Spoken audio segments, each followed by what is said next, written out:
Hi everyone, welcome to Connecting to the Angels series. Today we're going to talk about different types of angels. And if I'd ask you how many how many types of angels do you think there is? You'd probably say two or three.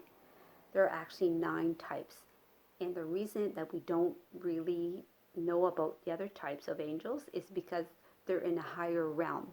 Every angel is as important as the other one, but the the um, the third level, which is here on earth, are the angels that were sent to us to work with us.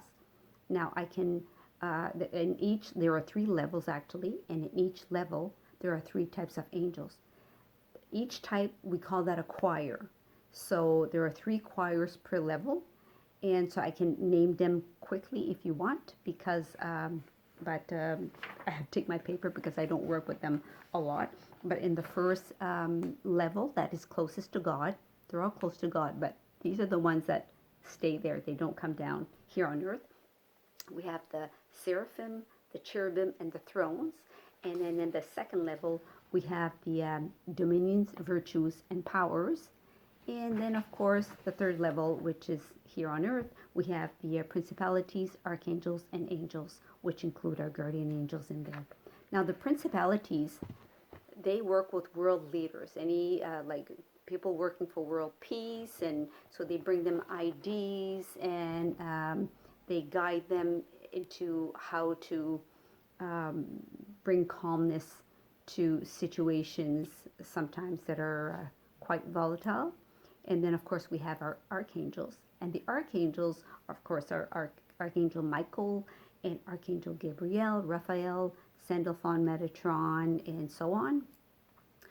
These are the angels. They call them the boss angels because they work to make sure that every angel supposed to be is doing what they're supposed to be. They work with our guardian angels, with the other angels flooding around.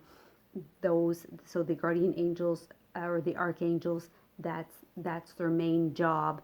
And of course, they will come in when we need them for healings and guidance of any kind. And then we have our guardian angels. That's the last choir in the third level. And the guardian angels are the angels that are assigned to us at birth. I know we have at least one. Some people say we have 2, and that could absolutely be right. So we have those guardian angels that will follow us and guide us. We'll have the same ones throughout our lifetime. They don't change. They remain the same. I've met my guardian angel. His name is Anael. And yeah, so I've asked him, I kept on ask, would ask him his name, and I would get nothing. I would just ask him, guardian angel, please tell me your name, and I would get nothing. So, I'd meditate, and it's just zero, nothing. So I kind of gave up on him. Say, well, maybe he doesn't want me to know his name, but I felt him there. I knew he was there. So one day I was actually sitting down reading a book, and I was at the library, and I hear, ask me my name. So I actually thought it was somebody on the other side of the bookshelves. So I kind of turned around and looked, and there's nobody there. And then I start reading again, and then I heard again, ask me my name. So then I just kind of like, wait a minute. I closed my book, and then I heard the third time, ask me my name. I put my book down, and I closed my eyes. I said, guardian angel, what is your name? And it was as clear as a bell. He said, my name is Anael. So right away, I went and Googled the name Anael, and I believe it was a child of God, or something like that. And it was like, so I knew that that was his name. So now we're on first name basis, he and I, and he's been with me ever, well, from the day one, but at least now I know his name, and he's come in a few times. I've heard his voice a few times. So that's pretty cool. And anybody can do that. And what you do, first of all, you need to know that there's somebody beside you. That's the first thing you need to do. So in every, day, or just put it out there, what's your name, and close your eyes, take a breath, and meditate. And sometimes it just even just a minute, and that first name that comes to you, do not doubt. Do not doubt. And that's the big thing. That's the name of your guardian angel. And then you can be on the first name basis with him or her. Could it be him and her? And I just want to touch about something on something here. While we're talking about guardian angels, a lot of people will tell me, my grandmother is my guardian angel, and my my friend died 2 years ago. And it's my guardian angel. Uh, Humans cannot become angels. They will become your spirit guides. The only humans that have ascended to the role of angels were Metatron and Sandalphon, and we will discuss them later in detail. But so grandmother or friend or uncle or father or mother, they're spirit guides, and spirit guides can change. They won't, like the guardian angel will be the same one throughout your lifetime, and they'll be there to help you even transition. But the spirit guides can change. Like your mom can come in for a bit, and then your uncle can come in for another bit. Or a teacher you don't even know can come in for another bit. It depends where you are in your life. So, and maybe you don't even know your spirit guide. Like you can have a nurse that has a spirit guide that was a nurse in 1940. So they will kind of hang around with people that needs help in whatever they're working on or whatever problems they're having at that time. So yeah, so that's important for you to know that spirit guides are one thing, and guardian angels are another thing.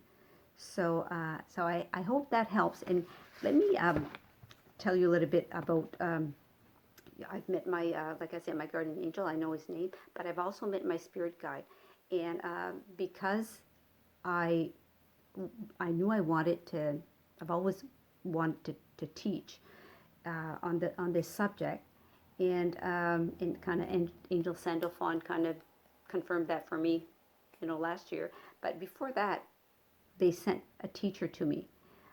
I was living in an apartment a few years back, and one day you know, going shopping or something, and I walked out of my apartment door, and I closed the door behind me, and I kind of glanced down the hall because I sensed there was somebody there, and I looked, there was an old lady standing there, and I just kind of did a double take because I saw she was there, then she wasn't. Well, I kind of said, well, maybe it was my imagination, and that was it, but it kind of stuck with me, and I told my husband later, but it is what it is. And then a little while later, I went to bed, and I laid down, and I just put the sheet over me, but probably a little while later, I started to get the chills, and I was half asleep, I was trying to get my comforter on top of me, and I saw her again, and this time she took my comforter, and she covered me, and it was like, no, just so nice and cozy, and I just said, well, thanks, just thank you, until I realized, oh, wait a minute, hold it. So I opened my eyes and I look around, and there's nobody there, but the blanket was on me, and I knew she put it there. It was the same one. I asked, I remember, what she looked like, her face, but I did not recognize her. I knew she wasn't, an aunt or something that I had ever seen. One day I was at my mom's visiting, and she had a box of old pictures out, and I started to look through them, and here's this woman. Here's my spirit guide. There she is. And I asked my mother, said, who is this? And she had my two sisters by the hand. She was holding hands with, one sister on each hand. And my mom said, oh, that's your sister's teacher they had in St. Anthony when they were little. So that was a teacher. So now I got to know who she was too. When you open your heart in your mind to knowing these things, it's going to come to you. Trusting is the number one thing you need to do, is trust what you hear, what you see. They're going to send you those messages when you're ready to hear them. So the sooner you can open your heart and open your mind to, even if you can't physically see right now in front of you, that they're around you. And as soon as you do that, you open your door to revealing that, everything's going to reveal itself in due time. So I hope this helps, and I just wish you the most blessed day, and sending love and light to all. So, yeah, ciao.